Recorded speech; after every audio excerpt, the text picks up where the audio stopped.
Hello hi good morning. ഇന്നെനിക്ക് ബ്രേക്ക്ഫാസ്റ്റിന് പുട്ടും കടലയാണ്. അപ്പോൾ കടല എങ്ങനെ ഉണ്ടാക്കണമെന്നൊന്ന് ഞാൻ ഉണ്ടാക്കുന്ന രീതി, ഞാൻ തേങ്ങ വറുത്തിട്ടാണ് ഉണ്ടാക്കുന്നത്. അപ്പോൾ അതിന് വേണ്ടിയിട്ട് തേങ്ങ കുറേ അധികം തേങ്ങയൊന്നും വേണ്ട.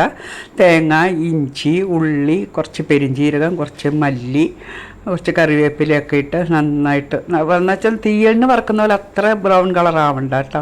ഇനി അത് വറുത്ത് കഴിയുമ്പോൾ ലാസ്റ്റ് നമുക്ക് കുറച്ച് മുളകും കൂടെ ചേർക്കാം. എന്നിട്ട് കുറച്ച് കുരുമുളകും കൂടി ഇടാം കേട്ടോ. കുരുമുളക് ഞാൻ ആദ്യം ഇടാൻ മറന്നുപോയി. കുറച്ച് കുരുമുളകും കൂടി ഇട്ട് തണുത്ത് കഴിയുമ്പോൾ അത് ഈ വറുത്തത് തേങ്ങ തണുത്ത് കഴിയുമ്പോൾ നമുക്കത് അരച്ചിട്ട് വരാം. അപ്പോൾ കടല കുക്കറിൽ നന്നായിട്ട് ഉപ്പും കുറച്ച് മുളക് പൊടി ഇട്ട് വേവിച്ചിട്ടുണ്ടായിരുന്നു. അതിലേക്ക് നമ്മുടെ അരച്ച കൂട്ട് ചേർത്തു.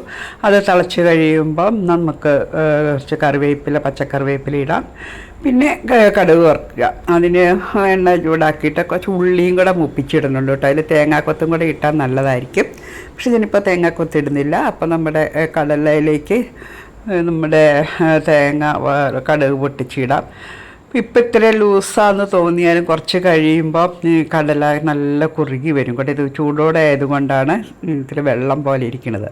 അപ്പോൾ അതിനനുസരിച്ച് നിങ്ങൾ വെള്ളം ചേർക്കണം കേട്ടോ. അപ്പം നമ്മുടെ കടല റെഡി.